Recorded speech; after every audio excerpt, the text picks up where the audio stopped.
Greetings, everybody. Chris Islip here from the Montana World Affairs Council.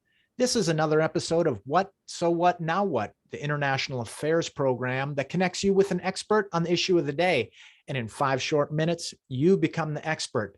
I'm very pleased to have a series of What, So What, Now What in partnership with the University of Montana's International Development Studies program. We are doing a series of these to support our Montana students who will join us in Academic World Quest in March. Academic World Quest is a multi-day global education conference that brings the best and the brightest of Montana's students to us to talk about international affairs, and it's capped off by a knowledge competition with the winning team representing Montana at the national competition in Washington, D.C. So I'm very pleased to have once again Ms. Hope Sampson from the University of Montana, who's going to join us to talk about insecurity in China's neighborhood. Now, Hope, you know, I know, and most viewers know, this is a huge issue. It's trending massively, and we've been talking about it a number of times on this show. But could you give our viewers a little insight into what we're talking about when we talk about insecurity in China's neighborhood? Over to you. Yes, thanks so much for having me. So insecurity in China's neighborhood. They've got a lot going on. They have human rights issues from specifically prevalent in Tibetan areas of China and Turkic ethnic groups that they're repressing. They've got a lot of oppressive religious policies. There's massive food insecurity problems, political insecurity. Their democracy is not good in China. There's a lot of press suppression. There's barely any freedom of speech. Journalists are shut down time and time again.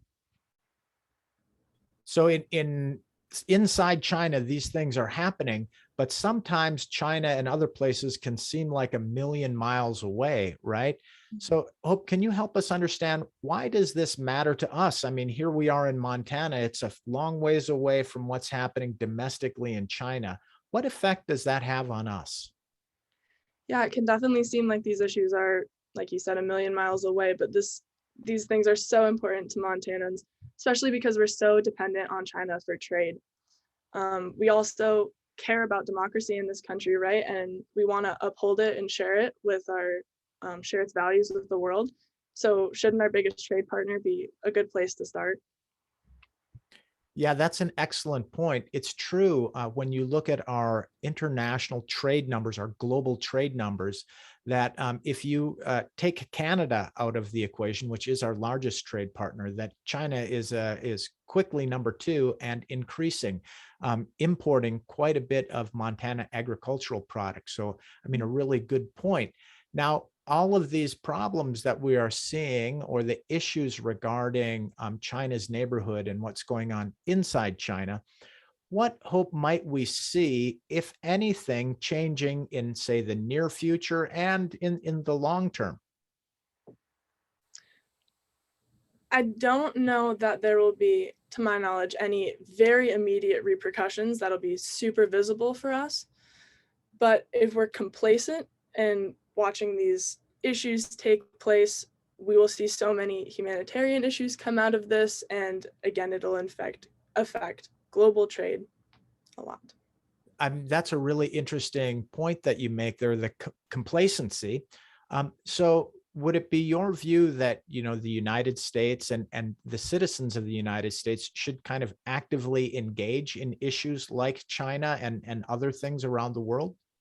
Yes, 100%. I think the biggest thing that we as an audience can do is be educated, be involved, be a global citizen, and make sure to be involved at the political level as well, because that's where a lot of change takes place, as we all know, at the political level.